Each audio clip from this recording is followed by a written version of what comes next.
boa tarde, escoítase. Sí. Benvidas e benvidos a esta nova, nunca sei como chamarle, a esta nova actividade deste acordo de colaboración que temos entre a Agrupación Cultural Alexandre Bóveda e a Fundación Luces, polo que cada mes vimos aquí falar do tema central da revista Luces, pois, dese mes, non? E nesta ocasión, aínda que o título di non porque sí, do que se fala é, pois, como evidente, dos negacionismos e aquí vimos falar disso, non? A ver o que dá de sí.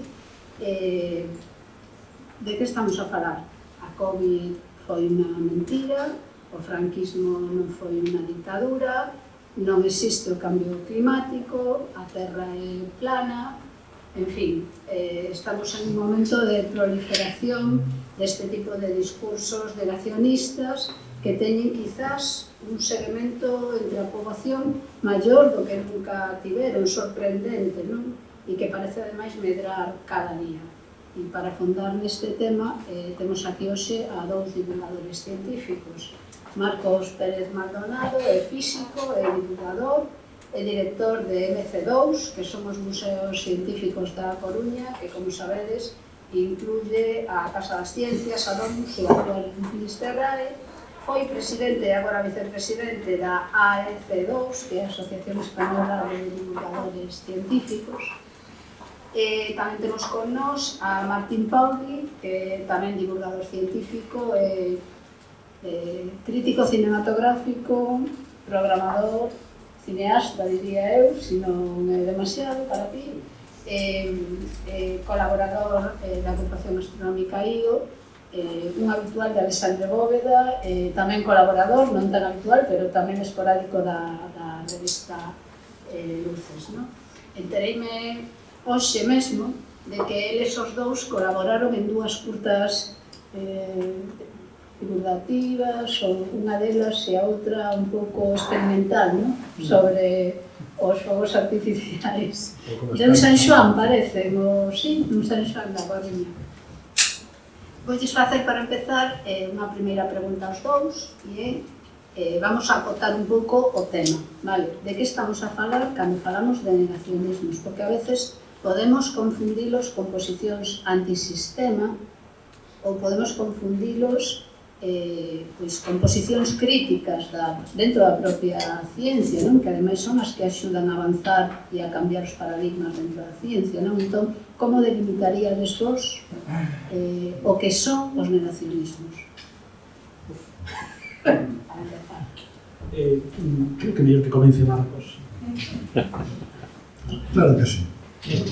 Bueno, antes, moitas gracias pola presentación e polo número de luces, que a reportaxe é super interesante e penso que enfoca moi ben o tema, porque ademais solapa o que é a concepción habitual de negacionismo, falando de rexeitar cousas que a ciencia, que o conhecimento científico ten como conhecimento consolidado, pero que moitas veces tamén desborda, falamos, non sei, de negacionismo histórico, non sei se negacionismo cultural, en fin, ese penso que é un punto de vista pertinente, non? En relación á túa pregunta, a min dá a sensación de que non é doado, por varios motivos. Iso tamén o podía dicir, non? Sí, a idea non ser soberbio, porque logo, como veredes, a soberbia é un dos problemas que ten a comunicación científica a hora de contar os números. Non é doado porque, non sei, a mellor Galileo no seu tempo foi condenado por negacionista. E hoxe Galileo pois é unha das figuras chave da cultura científica. De feito, seguramente podemos dicir que é o inventor da ciencia moderna. Entón, se queremos acotar un pouco hoxe o termo, eu diría que negacionismos son aquelas correntes que rexeitan feitos e explicacións, insisto, feitos e explicacións que veñen avalados por un consenso científico. Como sabedes, a ciencia avanza tentativamente, explorando os contornos do descoñecido. Nesa fronteira, a ciencia é feble. As súas certezas son evanescentes, mudan constantemente, vimos coa pandemia, non? Vimos en directo a científicos e científicas descubrindo o inesperado. E iso está cheo de erros, de tentativas, de marchas atrás, de pequenos fracasos, de saltos adiante, etc. Pero debaixo desa fronte evanescente, a ciencia vai xerando consensos moi sólidos. É dicir, hoxe, que calquera cousa deixada no aire vai caer ao chan, segundo explicaron Newton, por exemplo, e logo todos os demais que fixeron física, é unha evidencia que calquera pode negar, pero a costa de quedar, pois, como, sí, non vou utilizar adxetivos, pero a costa de quedar como que nega que as cousas deixadas no aire caen no chan. Insisto, feitos e explicacións, porque tradicionalmente o negacionismo parece que rexeitaba explicacións, non? Era unha especie de cuestionamento epistémico. Non me creo esa explicación que dades a este fenómeno. A día de hoxe, eso xa avanzou, e o que se rexeita son os feitos mesmos. Xa non vivimos nunha época de relativismo epistémico, de, bueno, non teño claro que esa explicación ou a fórmula para esa explicación sexa boa, cuestiono os feitos. E iso é un problema gordo, porque os feitos son o chan común, a base que sustenta a regulación de calquera conversa pública dentro ou fora da ciencia. Estou completamente de acordo, como non podía ser menos, mas tamén aí hai un elemento que me parece interesante e ten que ver con, por exemplo, con a enquisa que publica hoxe El País sobre a percepción do 20N, o franquismo e todo iso na sociedade española, non? Na que hai moitos resultados moi interesantes que se poden comentar, pero algúns deles son do tipo que hai, non sei, 50% da poboación que atribui a guerra civil a un golpe de Estado, pero o resto non. O que só 6 de cada 10 españois atribuen o asasinato de Lorca ao bando franquista, por exemplo. E eu non sei nese tipo de datos onde está a fronteira entre o negacionismo puro duns feitos e o certo grado de descoñecemento, porque tamén é un caldo de cultivo do que os axentes do mal se ferven, non?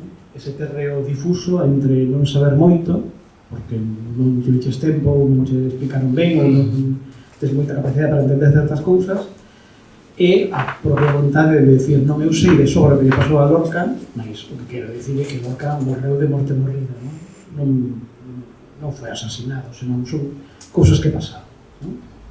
E esa fronteira difusa creo que é algo que cada vez máis imos ir enfrontando, sobre todo cando falamos dun dos problemas máis serios que ten que ver con todo isto do negacionismo, que é como iso se estende en capas de poboación máis novas.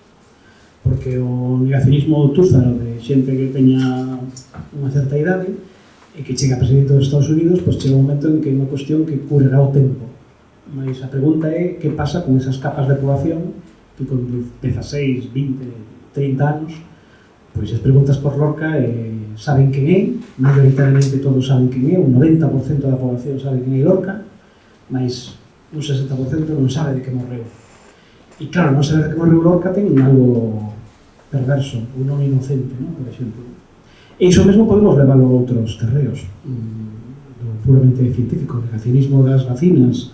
Na revista falase con moito humor da figura de ese cantante, cuxo nome non imos repetir, que en tempos era unha figura popular, coñecida e incluso de certo mérito, e hoxe en día máis coñecido por as súas extravagancias sobre as vacinas e os chis e cousas desas. É unha cuestión de que? De descoñecemento, negacionismo, vontade de chamar a atención ou vontade tamén finalmente de facer cartos con esa estupidez, digamos, pública, non? Seguimos, non? Como ese comentario tiña así un final como de pregunta ao aire, por que o amante bandido está onde está, non? Eu penso que hai algo que ten moito a ver coa identidade.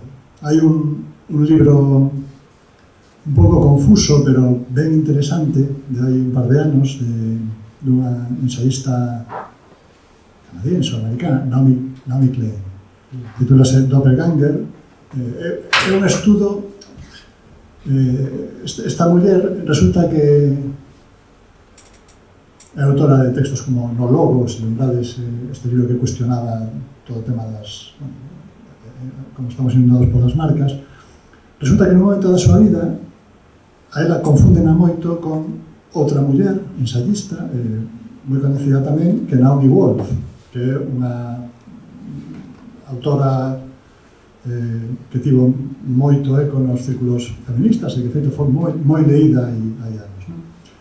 E ao principio esa confusión pois facía desgracia porque as dúas son xudeas, as dúas son mulleres, escritoras que defenden teses feministas, de esquerdas, unha realidade era semellante, mesmo nome, Naomi, e resulta que, bueno, Wolf comete un erro profesional, científico tremendo, porque publica como certas unhas cousas que logo se demostra que son absolutamente falsas, por urxencia, desleixo, o que sexa, e queda como nas marxes do seu mundo cultural, non? Unha persoa que é públicamente rexeitada.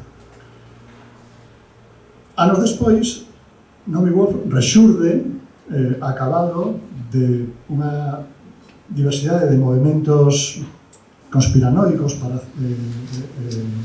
generacionistas,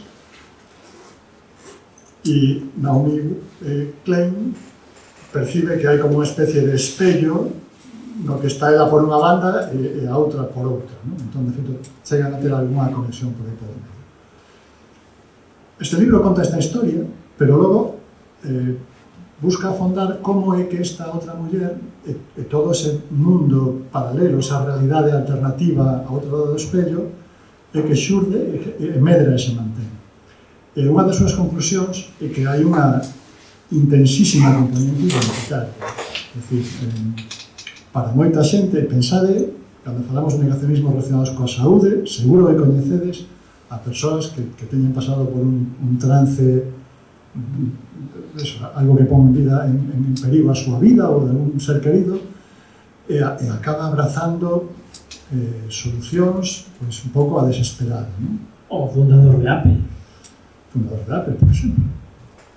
Ou pensade, non sei, alguén que ten un tropiezo grande na vida, pois, igual que o mundo dos hipermachismos está cheo de señores que tiveron un mal divorcio, pois, esas experiencias traumáticas son como embudos que canalizan vontades nestas direccións, porque a outro lado do embudo hai quen recolle esas situacións vitais en drama, non?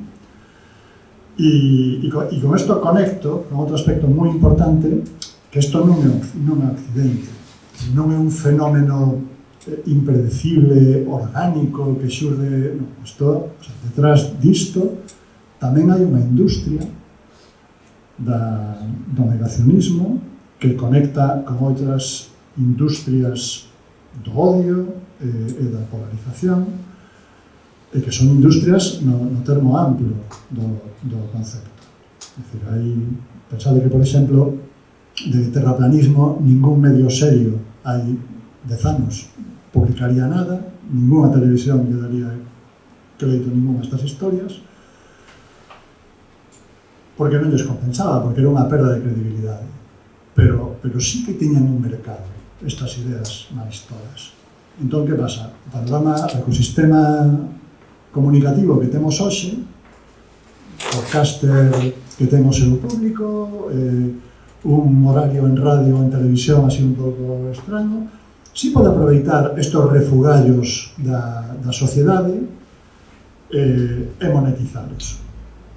Cal é o problema? Cando se ve que algunhas destas cousas, por esta combinación de alguén que é coñecido, que ten unhas ideas chuscas, que as conta ben, que ten carisma, se convirte nunha personaxe como que pode ser aproveitada no mainstream, pois alá que vai, non? Igual que temos prensa seria, temos prensa que defendeu durante moito tempo mentiras, non sei, como os do atentado do 11 de minuto.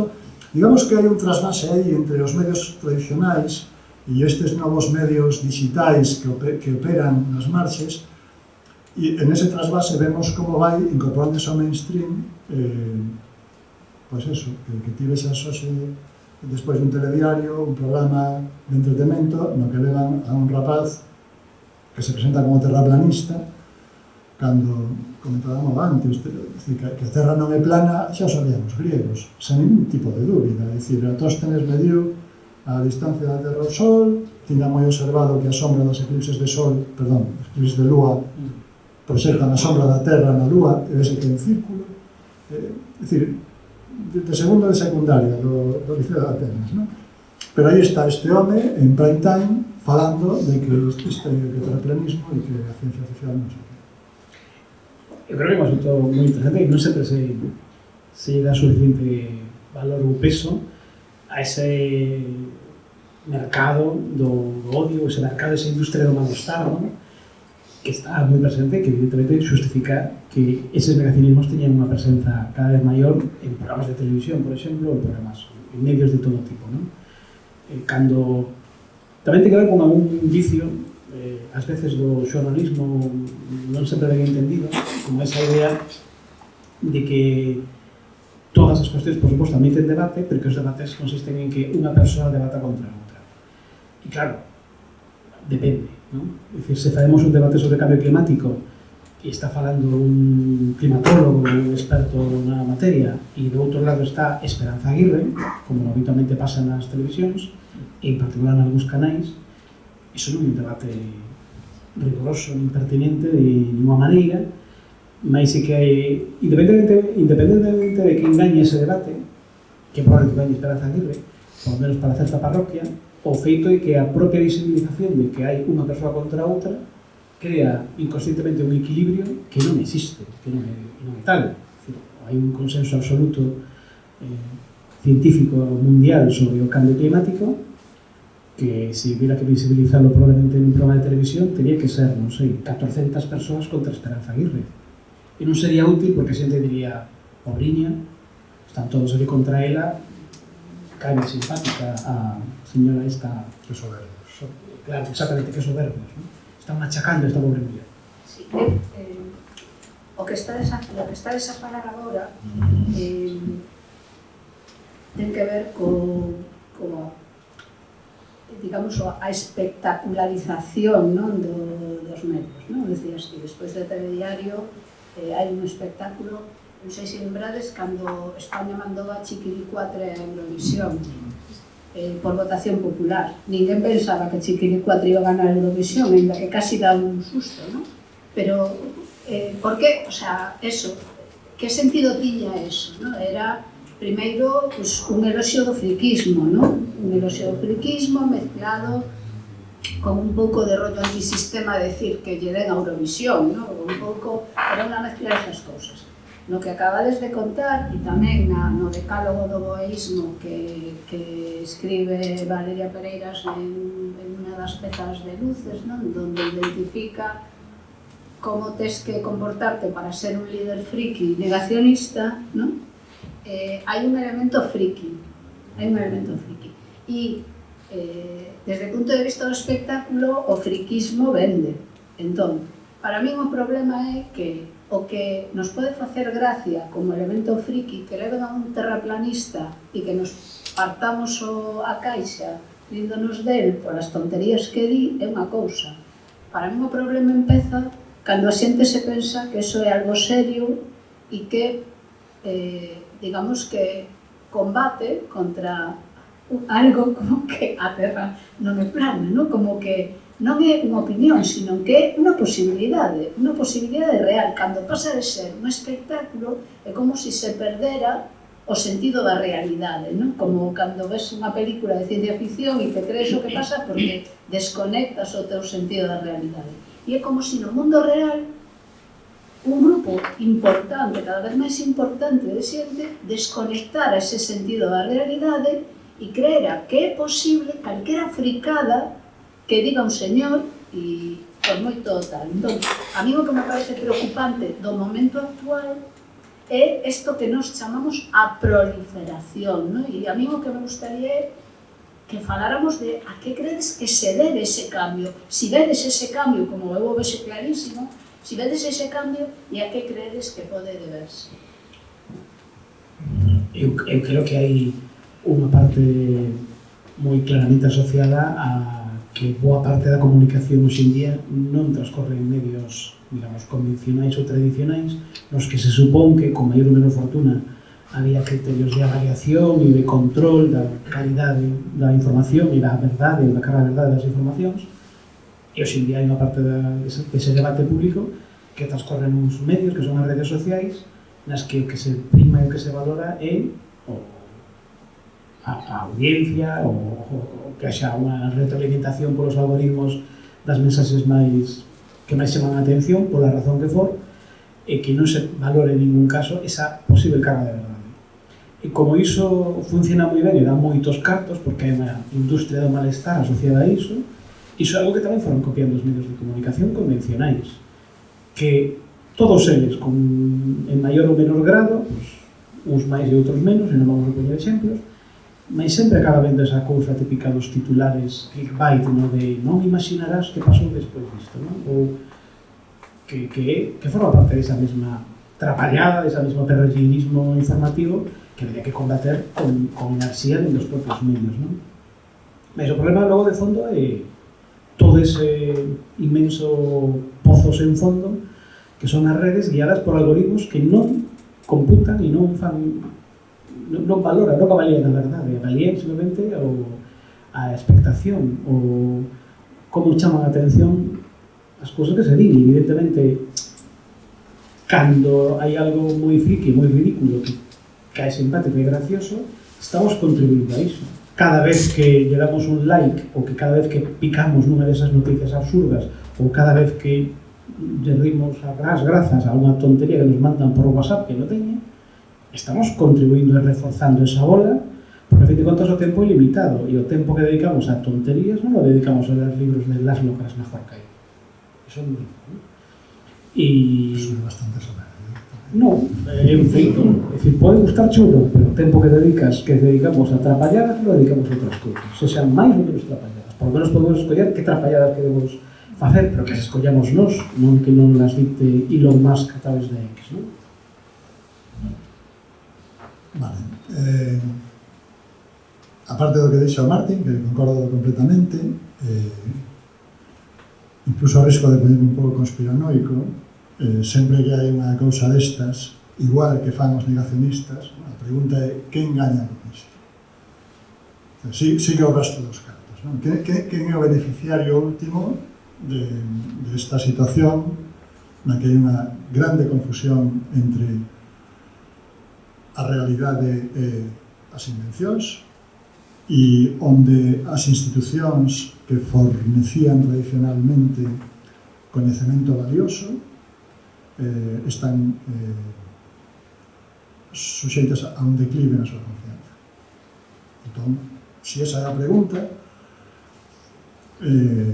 na resposta aparece, por exemplo, e eu penso que como faro do noso tempo, Estados Unidos, sempre por diante, vai amosando un pouco a patiña por baixo da sotana, non? Quen é o beneficiario hoxe en Estados Unidos de que calquera cousa poda ser certa? De que calquera idea loca poda convertirse nunha realidade? Pois precisamente os operadores políticos a que non lle interesa a realidade, porque, insisto, a realidade é o chan común sobre a que todos e todas podemos discutir, negociar, imaginar políticas, levalas a cabo, votadas, desvotadas, etc. Pero se non existe esa realidade, non existe ese chan común, non hai na sociedade ningunha institución que poda dicir estas políticas saíron mal porque estes datos amosan que os resultados non son os esperados porque son negativos.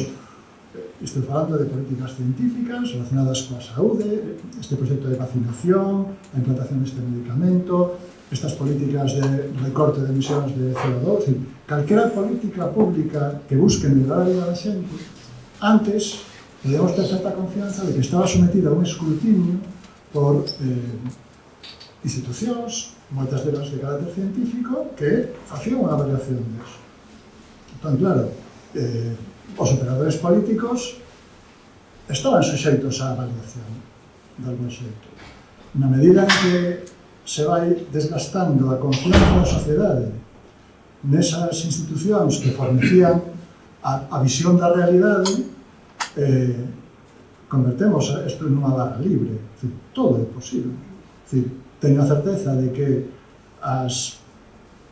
xa pensando que a economía xa unha ciencia, non? Que o resultado, a avaliación do resultado das políticas arancelarias de Donald Trump, algún día no futuro alguén poda avaliar o impacto real, cando xa non hai datos, non hai institucións que fagan o escrutinio do resultado desas políticas.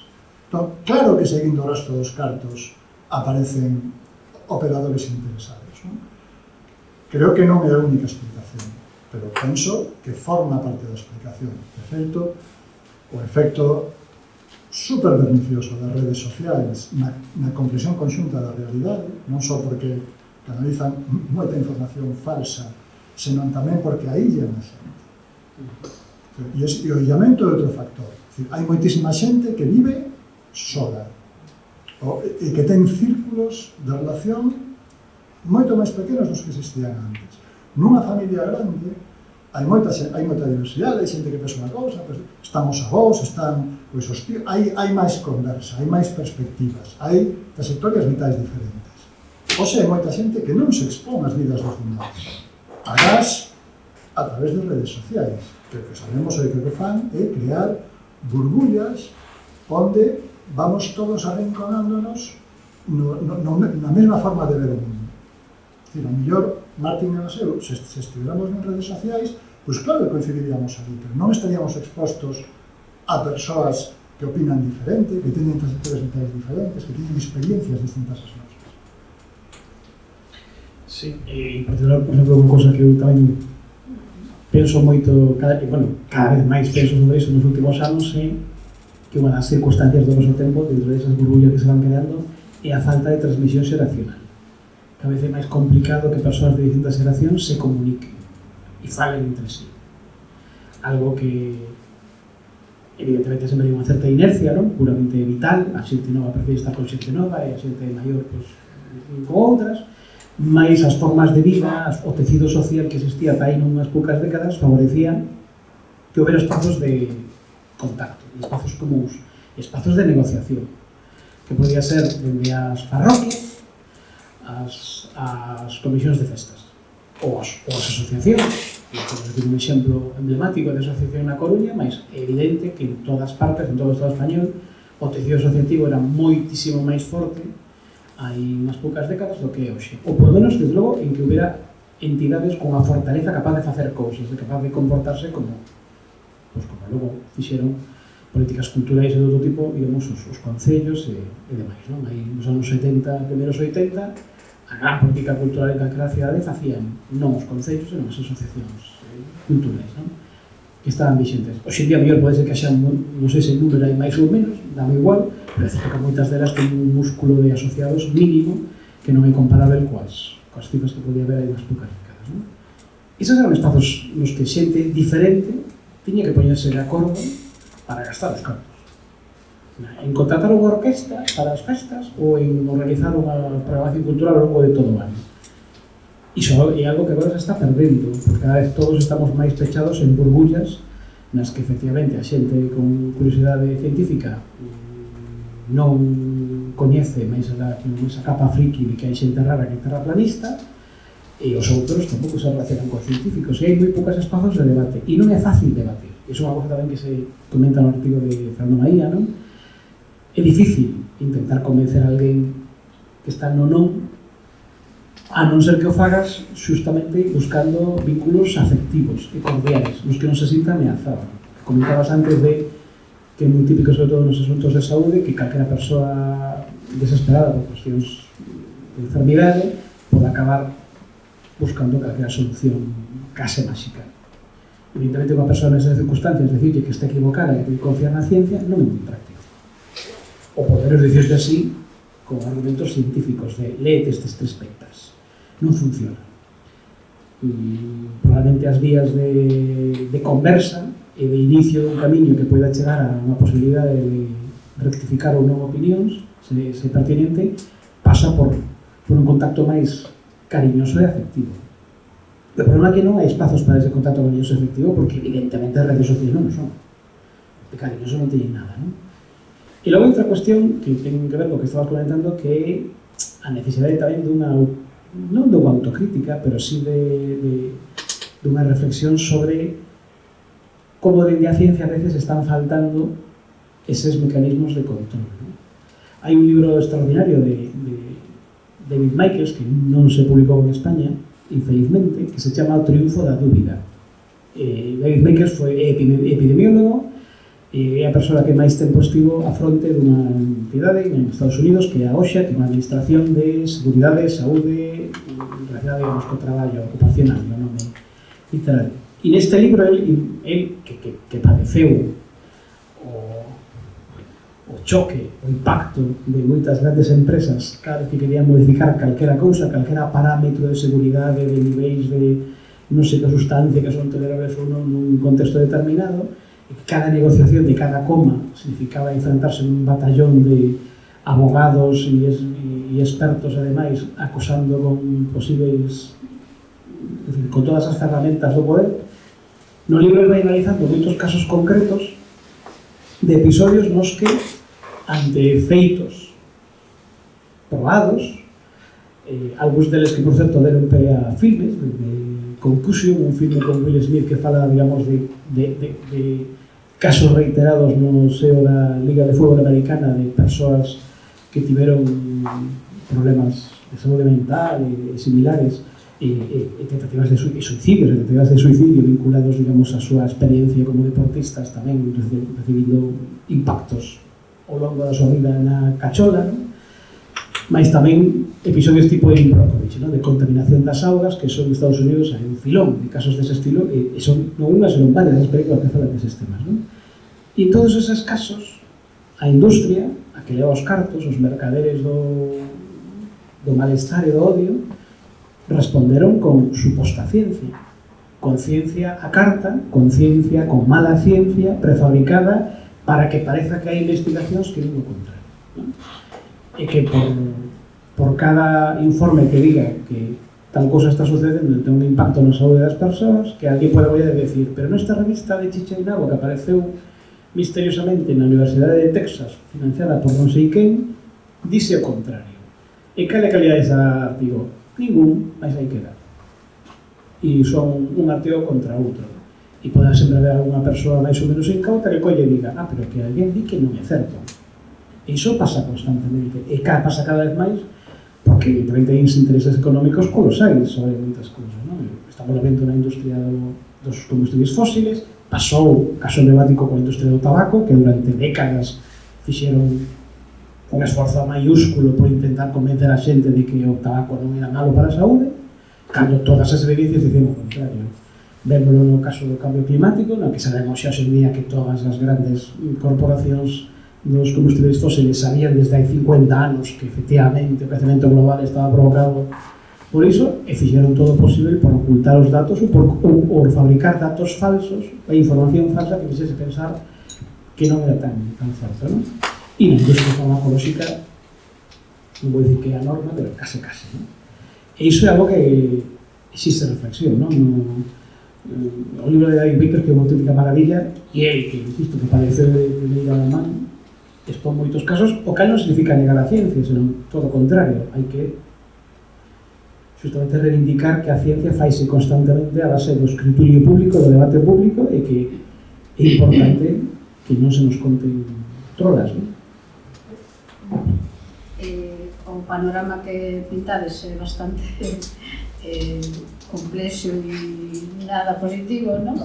Entón, efectivamente, Fernando Maía, que facía referencia a Martí, fai unha peza na revista que eu creo que é bastante original, non? Que é que dedica unha semana a entrevistarse con distintos negacionistas, non? Entón, o luns entrevistarse con unha persona, o martes con outra, e vai tendo distintas reaccións ás súas propostas de diálogo con negacionismo, non? Eu creo que, aparte de que ten bastante sentido de humor, é real, o sea, non é unha ficción, son reales estos intentos. Hai que decir, e espero non facer spoiler, que a persona máis cercana a ter unha resposta mínimamente amigable foi un señor de Vox, un responsable de Vox. Pero bueno, sin chegar a demasiado tampouco, non? Vos recomendo que la leades. E nos estaréis pintando un panorama moi complexo, quizás un panorama bastante caótico, de unha sociedade bastante caótica, donde a xente en busca de certezas se está cerrando a creencias, ¿no? A creencias, que unha creencia, unha fe, o contrario a precisamente a ciencia, non? Que está en continuo desenvolvemento e en continua crítica. Entonces me gustaría saber que fai un divulgador científico nesta situación, que estades a facer, que se pode facer dende os museos científicos, dende as institucións que teñen que promover o discurso científico, non? Tamén, que podemos facer nós, a cidadanía de a pé, que non temos, pois, o mellor esa capacidade de facer divulgación científica, pero que tampouco queremos que nos absorba este mare magnum negacionista. Tes datos? Eu teño ciencia. E falo en serio. Antes, cando dicías panorama complicado, certo. Visión como así un pouco de preocupación. Quedaría en preocupación. É certo que hai negacionismos, que hai moita xente que está en situación así de desconfianza creciente no coñecemento científico, en outros coñecementos consolidados, igual que sexa a descripción científica da historia, etc. Pero non penso que estea todo perdido, nin de longe. Si penso que é moi importante que a xente que fai divulgación, sobre todo da ciencia, da igual que sexan profesionais da comunicación da ciencia, como no meu caso, no ámbito dos museos, como científicos e científicas que deciden que trasladar ao público o seu coñecemento forma parte da súa tarefa, da esencia da súa tarefa na sociedade, que o fagan ben, porque hai unha ciencia da comunicación científica. É dicir, hai investigacións constantemente que están analizando como se crean estas comunidades de desconfianza, como son os mecanismos que levan a xente ao embudo da conspiración e ao negacionismo, cales son os intereses que están detrás, cales son as formas eficaces de comunicar ciencia e, en particular, nestes contextos de desconfianza. Non é o mesmo estar no planetario con un grupo de aficionados a astronomía e falar con eles de calquera cousa que é público afín, a parte da sociedade que xa está de acordo antes de empezar, que falar de vacinación nun centro cívico onde a mellor un 20% da xente está pensando en non vacinar os seus fillos. E, como digo, hai ciencia de como se fai eso ben. E a primeira autocrítica é que hai moitísima xente facendo comunicación científica, con mellor vontade, pero con efectos, ás veces, perniciosos. E isto é o primeiro que hai que decir. Se queres facer comunicación científica, faina ben. Non se trata de explicar ben as cousas e despacio, senón de comprender como son os mecanismos de xeración de confianza ou de relación con persoas que están na dúbida. Porque hai moita xente que non está no negacionismo, pero está na dúbida, e legítimamente. Antes Martín comentaba algúns casos de situacións nas que a ciencia actúa de xeito que deixa moito que desear, o sea, que non está a altura. E iso é algo constante. Aparte dos libros que citou el, hai dúas obras de Naomi Oreskes, outra Naomi, que hai uns anos escribiu Mercaderes da Dúbida, creo que sería o título en galego, que era un análise do papel desa ciencia mal feita que deu soporte á industria da tabaqueira para dilatar, na medida do posible, a implementación de políticas públicas para reducir o consumo de tabaco. Un congreso que tivemos hai 15 días en Mallorca, na Asociación Española de Comunicación Científica, convidamos a Oreskes, que nos falou do seu último libro, que vai sair agora en castelán. E é un libro onde analiza un caso tremendo. Sabedes que hai un debate sobre o uso dun pesticida que se chama glifosato, que comercializa a Monsanto, que está moito nos medios. Bueno, Oreskes contounos que, bueno, moita xente non sabía. Hai unha década, teníamos por caso, nunha investigación policial en Francia, creo, os investigadores requisaron documentación de Monsanto na que directivos da empresa confesaban, entre eles, comentaban que podían resolver unha polémica que tiñan con outro produto utilizando a técnica que utilizaran con glifosato, que era escribir eles ou pagar a algún científico de segunda liña para que publicara un artigo científico nunha revista cuestionando os riscos deste produto. De tal xeito que cando unha administración pública quería sacar unha normativa prohibindo ou controlando o uso deste pesticida, alguén podía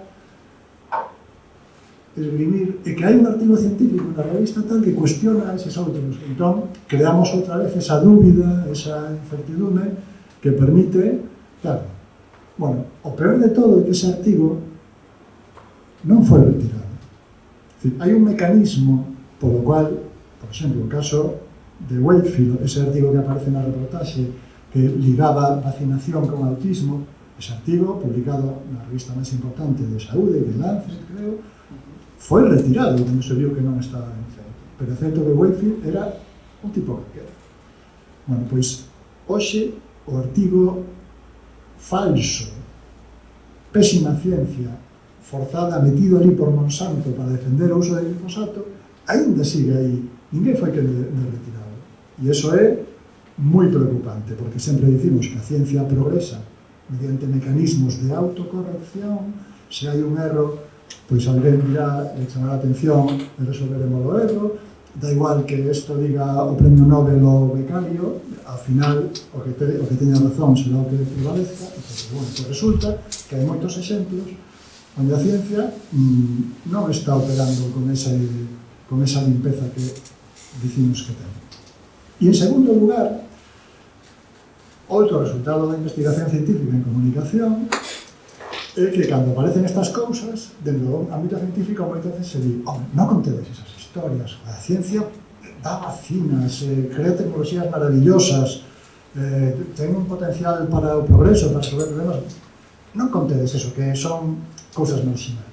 Bueno, pois, resulta que a desconfianza na ciencia medra cando a xente percibe que non hai escrutinio da actividade científica. O discurso de que na ciencia todo é bon levanta moitísimas sospeitas e abona o campo da dúbida. Entón, é moi importante o periodismo de calidade que cuestiona o proceder da ciencia, porque eso fai que o público perciba que ese mecanismo efectivamente está suxeito ao escrutinio e que os erros que ten, ou as malas prácticas, son postas baixo isso.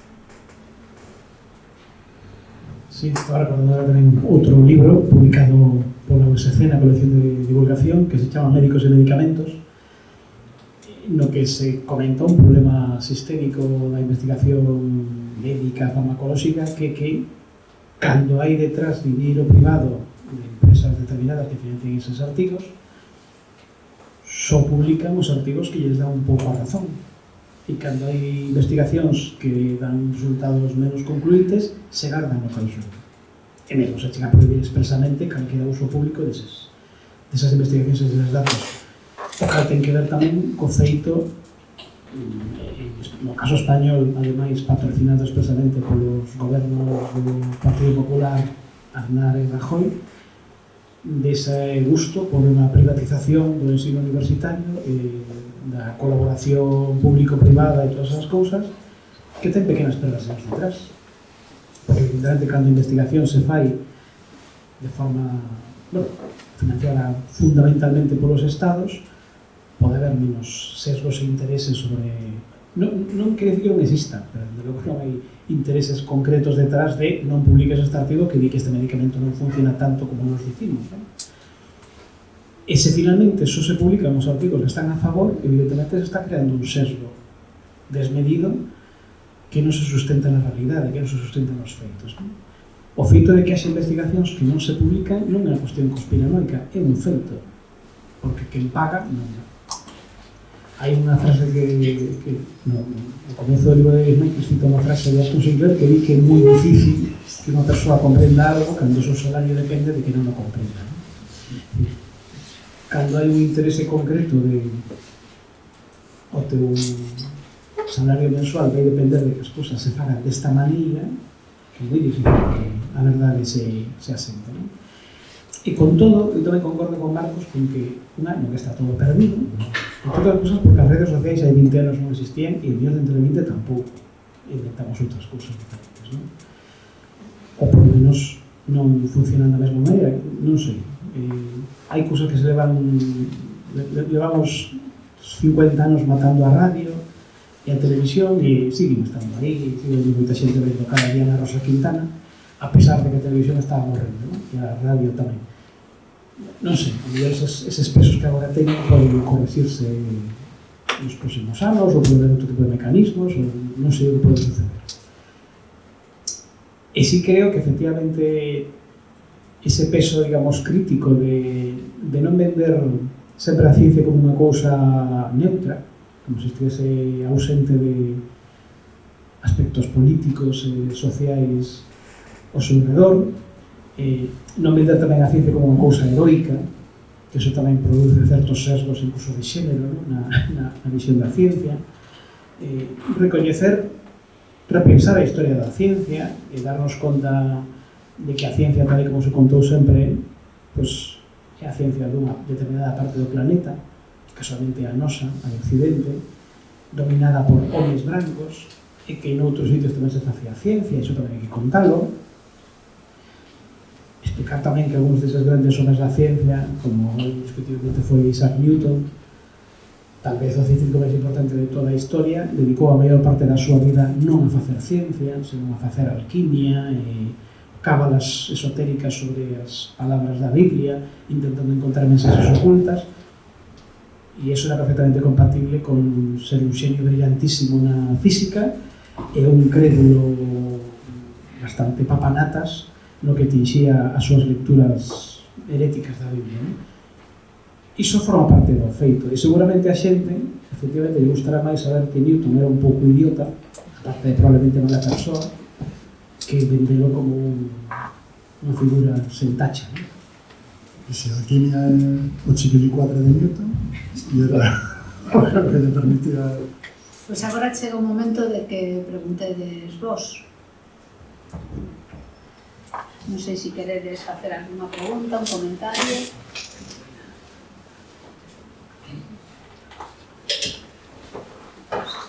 Eu cando escoito que un dos elementos é unha das condicións que pon Vox para que goberne o PP en Valencia é romper co Pacto Verde.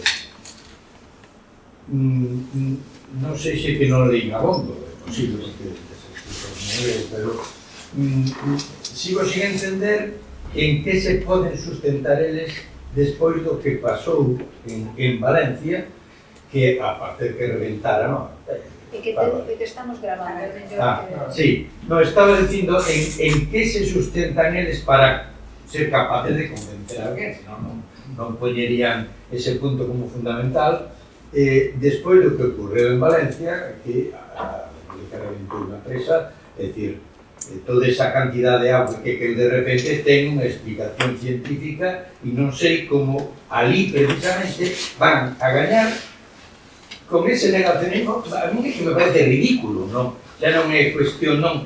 Entonces non sei que información de cales son os argumentos que sean capaces de convencer a xente de que todo isto que din os ecologistas é mentira. Mira, eu non sei cales son. Non teño claro que sexa un problema de argumentos. Dame a sensación de que falamos deste e de outros, pero en particular dos todos da saúde relacionados co cambio climático. Pode haber un desistimento da realidade, é dicir, isto aparece co que dicía antes da forma que explicamos a ciencia, non? No ámbito da ciencia do clima, durante moitos anos a comunicación foi tratar de elevar o nivel de alerta da población. Aquí hai un problema serio. Este é un problema que non podemos soslayar. É algo que temos que abordar. Como as dinámicas da sociedade capitalista son como son e a capacidade dos estados hoxe cada vez é máis pequena para facer cambios importantes, agás China. Que pasou? Que non hai realmente políticas capaces de revertir esta situación. Entón, alá seguimos. Dentro do ámbito da ciencia, individual a desesperación. Xa vos lo estamos contando, xa non hai dúbida ninguna. Mirade como vai a gráfica, non? Os datos son peores cada ano. Xa temos os efectos aí. E ainda así a sociedade está un pouco paralizada. Ten un amigo que como que se metes unha rá nun caldeiro e empezas a cantar auga, a rá non vai saltar. Porque é un cambio gradual que non activa, digamos, os sistemas de alarma. Pois aí estamos a sociedade, non? E agora o problema é que moita xente percibe a comunicación sobre o cambio climático como unha amenaza á súa tranquilidade e á súa paz. É dicir, eu non podo con isto, teño moitos problemas, teño a hipoteca, teño estes problemas na familia, teño o traballo que non sei que, ainda por riba teño que preocuparme por si imos morrer todos aquí porque suba medio, e que me dá igual. Entón, hai un certo clima social de xente que non quere máis malas noticias. Algo sobre que eu que podo facer? Nada. Entón, para que me vou romper a cabeza? E, por outra banda, o que temos son operadores políticos que ven que aí hai un botante potencial. Entón, imos preparar un discurso, un relato, unha narrativa que permita que esa xente que a mellor antes votaba outra cousa agora vote a miña colección de cousas un pouco raras, un pouco inconexas, que o que fan é recoller eses refugallos de vontades fragmentadas un pouco en desesperación co tempo presente. E se vos fixades en moitas ofertas novas políticas que hai, non só en España, en todo o mundo, hai unha combinación de machismo, racismo, negacionismo climático, que non ten nada que ver con a negación das vacunas, pero tamén as vacinas. Hai unha colección, unha mestura aí de que o que busca é recoller toda esa xente que xa non atopa a cubillo nos discursos tradicionais. Entón, eu penso que ten máis que ver con eso. Non hai unha obxección aos feitos, seguramente ao revés. Bueno, sí, haberá cambio, pues non será para tantos efectos, non? Que haxa cambio climático, porque o mellor... Pero que en Valencia, joder, decía, non me chama a atención é que sea precisamente aí. No fondo non é tan distinto do que nos pasa calquera cando vai ao médico ou imos ao médico e nos din pues, que deixar tabaco, alcohol, ou sal, ou que sexa, porque senón se vai pasar, vai peorar a tua saúde e todos entendemos a teoría, mas sempre pensamos que eso lle vai pasar a outras persoas e que a mellor a mí non me pasa. Entón podo fumar un pouquiño, podo comer un pouquiño máis de porco, o podo facer. Esa idea de que, sí, a teoría entendo, mas a práctica concretamente a mí non me vai pasar, non? E a xente non ten nin sequera os eventos máis convencidos da realidade, do consenso sobre o cambio climático, pensa que eu me vou afogar na Coruña por a subida do nivel do mar. Iso vai pasar na Polinesia, aquí non. E da igual que habíamos feito, sempre é unha especie de non sei, de intento de tranquilizar o propio espírito, de pensar as miñas urgencias a corto prazo son outras, non? Criar fillos que nos ten, ese tipo de cousas, e o resto xa virá, xa será un problema para tratar en outro momento. Hai a procrastinación permanente dos problemas, non? A cuestión está en que hai algúns problemas, sobre todo os ambientais, que non dan moito para procrastinar, porque xa levamos 40 anos procrastinando de feito, e xa chegamos tarde para facer correccións. Mas a idea é que, de algún xeito, algunha xente se librará. E, efectivamente, algunha xente se vai librar. Iso sabemos que algunha xente se vai librar. Os magnates mangantes, esos non van a ter gran problema para coa subida das temperaturas. O problema das subidas das temperaturas van a padecer os miles de millóns de persoas do planeta que non teñen accións no IBEX 35. Mientras chega o micrófono, a parte de esta resposta sería: hai ciencia de como se comunica o cambio climático de xeito efectivo, e unha das cousas que xorden desa ciencia é que trasladar a gravidade dos feitos per se non vai cambiar a vontade de moita xente. O importante é, xunto á gravidade dos feitos, trasladarlle a xente as cousas que pode facer, as cousas que están da súa mano. Entón, nesa lógica de este é un problema de todos e eu teño a miña parte e isto está ao meu alcance, vou facer algo, como un cambio de hábitos, non? Iso millora a disposición, por exemplo, para que cando hai unhas eleccións e hai que votar entre opcións políticas que teñen propostas distintas e algunha das propostas exixe algún sacrificio, eu xa fixen un sacrificio na miña vida particular e estou disposto a asumir esta opción que me parece máis realista, e malia que hai un sacrificio que facer, eu xa estou nesa onda. Se estou na negación, non quero sacrificio. Hola. Eu, como sempre nestas charlas, tería moitas reflexións, pero xa vou facer unha pregunta. Son consciente de que a ciencia non ten respostas fáciles ou non ten respostas sinxelas, pero aínda así vou pedirvos unha cousa sinxela que igual non é sinxela. Cando estamos nese entorno físico no que aínda nos movemos con familiares, compañeros de traballo, calquera tipo de reunión social, e aparece alguén cun discurso negacionista ou semi-negacionista ou pseudo-negacionista ou deste estilo, que podemos facer? Que receitas temos para intentar desmontar ese tipo de argumentos? Algún consello? Isto é unha chamada de socorro. Isto é unha chamada de socorro para Moite Boa. No, isto é unha chamada de socorro para mañá ou traballar. A ver, eu antes de que Marco responda a esa pregunta, quero facer tamén unha reflexión que ainda non fixemos porque é importante facela. A ciencia é fantástica, o método científico é unha ferramenta de progreso extraordinario. Mas o método científico é un método sin máis. Non dá solucións nin permite tomar decisións. As decisións as tomamos como sociedade as que nos petan. Igual que cando alguén vai ao médico e o médico lle di ten que deixar de fumar, a decisión de deixar de fumar é do paciente, do enfermo, que ás veces decide non deixar de fumar.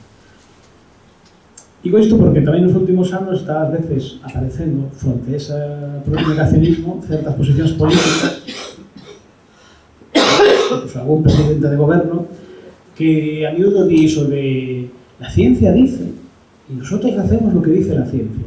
La ciencia non di nada. A ciencia informa dos feitos máis probables que poden acontecer se manteñen unha serie de condicións. E a ciencia nos di que se seguimos consumindo combustibles fósiles da maneira que o facemos, as temperaturas van a seguir subindo. E logo a decisión de que acertemos iso e que non nos importa que uns cantos centos ou miles de millóns de persoas do planeta vivan un pouco peor ou notablemente peor, é unha decisión política e social. Isto tamén hai que poñelo claro, porque tamén esa especie de, ás veces, de convivencia entre os políticos de izquierdas están haciendo políticas con el cambio climático engañados por la ciencia, provocado creo que tamén ás veces unha certa seguramente desafección por lo que están levando ao contrario. Evidentemente un votante de Vox non lle vai dar nunca razón a Pedro Sánchez nas políticas de transición ecolóxica. Iso é así. Dito iso, eu creo que non sei se paga pena ás veces, depende tamén do cariño que lle teñas aos teus cuñados, neste caso, ou dos compañeros de traballo, nun debate dese estilo. Eu creo que hai un certo grado de intuición de ata que punto merece a pena pelexar con alguén para intentar convencelo cordialmente de que a Terra non é plana, e se fai, dentro logo que hai que facelo con cariño. Calquera posición que marque soberbia, que marque unha posición de non sei, de lanzar evidencias así de unha maneira túzara, non soe ser moi efectiva. De feito non é, digámoslo vendo anos que así, mas eu creo que tamén depende dos contextos. Eu creo que ás veces, e non só para as cuestións científicas, sobre todo tamén para as cuestións políticas, eu creo que ás veces me conformaría con deixar claro que non estamos de acordo. Cada vez que vimos unha machirulada nun bar ou unha racistada nun bar, o mellor bastaría con que alguén faga notar que eu non estou de acordo. Nese punto xa estamos. Claro, pero iso é moi importante, porque ás veces deixamos que queden abollando aí no ar mensaxes que son moi perversos. E hai xente que pode estar na dúbida que, efectivamente, se o que oi a seu redor é que o consenso aparente é o tuzarismo, porque os non túzaros non din nada, pois o Dios se cae, pode achegarse ese tuzarismo coa mesma enerxía, non? Ás veces o menos bastaría con decir non estou de acordo e non é certo o que dix. Por exemplo, cando alguén di datos textos sobre inmigración e todas esas cousas, bastaría con decir non é certo o que dix e non estou de acordo. Mas agora non teño tempo para falar diso porque quero ler un libro de Laszlo Krasnov. Mira, tamén podes, depende, por exemplo, se estás discutindo, debatindo con unha persona de terraplanismo, pues podelo tomar de coñas, porque para mí pode ser de coñas, pero claro, se é unha persona que ten un problema, pues non sei, de enfermedade, de vacuna tal, claro, se che di que o mellor abrazando árboles, pois vai a recibir enerxía que vai curar, pois non me podes tomar de coñas. Non, o sea, depende, ou se están falando de cambio climático, xa é unha cosa seria. Entonces, creo que hai cousas aos terraplanistas hai que tomarlo de coñas, hai que... non sei. Non. Parece unha reflexión moi atinada. Eu, de feito, a miña pregunta era de que negacionismo estamos falando? Estamos falando de terraplanismo ou estamos falando de vacinas? Estamos falando de anticancerígenos? Estamos falando... Tamén ás veces hai que combatir o afirmacionismo. Por exemplo, hai moita xente que cree no capitalismo, que todos sabemos que non funciona. Vai un pouco máis por aí o tema, realmente. Bueno, pero... Vale.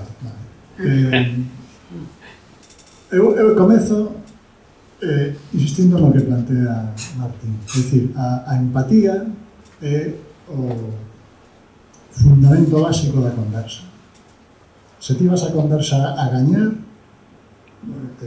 eso é un empate seguro. Ninguén gaña nunha conversa. Non hai ningún dato, ningún refrán, nada que ti podas poñer en riba da mesa nunha conversa que faga que outra persoa diga, ten razón, cando ti vas a gañar. E se é un familiar máis, nada hai máis incómodo que unha discusión familiar con xente diante, xa non vos digo se hai menos ou menos, eso non se pode. E se hai alcohol? A segunda cuestión é que a mí o que máis me gusta da ciencia, o sea, o que me parece que máis poderoso da ciencia, alén dos resultados, porque resultados chegarán antes ou despois. E non hai ninguna urxencia, de verdade. Pero o que me parece máis relevante é que de todo o proxecto da ilustración, o que nos deixa a ciencia é o enraizamento do sentido crítico na conversa pública. É dicir, o importante é, vale, estamos en desacordo, non? Entón, eu teño que comprender de onde vestir, de onde ven a tua posición, se ten unha raíz política, como comentábamos antes, se é froito da experiencia persoal, traumática ou non. Entón, interpretar a realidade, o sea, facer unha lectura crítica de onde ven esa conversa. Unha vez que tes unha idea, hai, non sei, o terraplanismo seguramente sexa máis un síntoma que unha enfermidade en sí, non? É dicir, alguén que está disposto a creer o increíble, non sabe se por vacilar ou porque realmente está disposto a creer o increíble. Bueno, pues é un síntoma, é dicir, eso, pues, que é detrás disso. No caso de negacionismos de orixe política, hai que ir con cuidado, porque todo o mundo ten dereito a ter a visión da sociedade que quera. De feito, ese é outro dos grandes éxitos do proxecto ilustrado, non? É dicir, podemos convivir ainda que pensemos distinto. Debemos convivir ainda que pensemos distinto. E debemos respetarnos como persoas. A máis delicada me parece cando é froito dun trauma. É dicir, cando hai negacionismos que son froito de experiencias vitais nas que ese é o camiño de fuxida, eso, abrazos non, pero precisa abrazos de verdade. É dicir, é un pouco como, non sei, xa sairemos desta, ou se vas facer todo isto, non deixe. É dicir, isto pasa moito con persoas que están en tratamento de cancro. Cando as cousas non van ben, cunde a desesperación, e entón, calquera cousa vale. Nese momento, claro, xa non podes dar esperanzas tampouco, non? Pero eu que dicir, mira, sexa o que sexa, non deixes de tomar o que si ten visos de funcionar. E nada, como última reflexión, nunca Platón, é dicir, os diálogos de Platón son o pior exemplo de conversa que eu podo imaginar na historia da literatura, en Mas Montaigne. É dicir, tes unha persoa diante, mira quen tes diante, pensa de onde ven, que camiño leva, onde estivo, e respecta as súas opinións. Bueno, pois, se me permitides a min desta actividade, desta conversa, quedanme dúas ideas que vou a anotar para min, non? Unha é que a ciencia debe proporcionarnos as cousas concretas que debemos facer ou que podemos facer e baixar a altura do que pode facer a xente do común, para tamén darnos a oportunidade de ser, de contribuir, non, a un cambio. E outra é a necesidade de non escapar do diálogo cos negacionistas, non? Incluso nas redes sociales. Por que? Porque se deixamos un espazo baleiro, alguén o vai ocupar, non vai ser da nosa corda. Así que non fuxir nunca do diálogo. E como exemplo, eu creo que é a peza de Fernando Maía da que falábamos antes, no que día tras día intenta dialogar con os negacionismos. Eu animo vos a que a leades e a que merquedes a revista que tedes aí na entrada, porque de verdade que este número paga moito a pena ler. Agradecerlle a Martín e a Marcos a súa colaboración hoxe nesta conversa e, como sempre, a Alexandre Bóveda que nos acolla cada mes. Moitas gracias.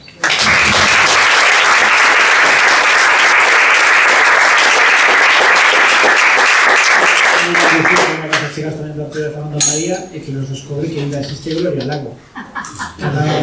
Esa era outra.